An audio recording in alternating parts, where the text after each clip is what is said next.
భార్య అనేది ఎప్పటికప్పుడు ఆయన్ని సరిచేసుకుంటూ ఆయనకి వెనకాల తోడుగా ఉండాలి తప్ప 10 మంది మధ్యలో తోలనాడడం అనేది చాలా తప్పు. తోలనాడడం మొదలుపెట్టిన తర్వాత ఆ కుటుంబం విచ్ఛిన్నం అయిపోతుంది, ఆ కుటుంబం రోడ్డున పడిపోతుంది.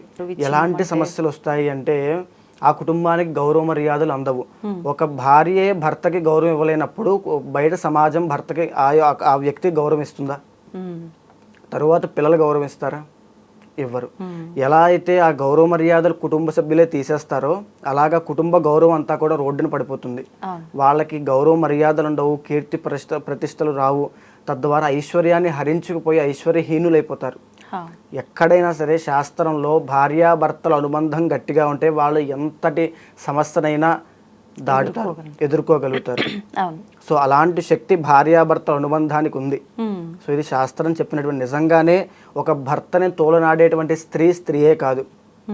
సో అలాంటి స్త్రీ పక్కన ఉన్నా సరే ఐశ్వర్యహీనం అయిపోతుంది.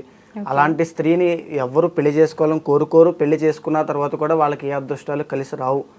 ఎంతటి పూజలు చేయనివ్వండి, ఎంతో మంది నేను కూడా చూస్తూ ఉంటాను, ఎన్నో పూజలు చేస్తారు, ఎన్నో దాన ధర్మాలు చేస్తారు. అవన్నీ కూడా ఏదో ఆ పుణ్యం ఆశించి చేస్తారు, వచ్చే జన్మలో ఏదో ఉండాలని చేస్తారు తప్ప నిజంగా భర్తని గౌరవించి భర్తను పూజిస్తే వచ్చేటువంటి పుణ్యం అంతా ఇంత కాదు. ఈ పూజల కంటే వచ్చే పుణ్యమే ఆ భర్తను గౌరవించి వచ్చే పుణ్యం అండి.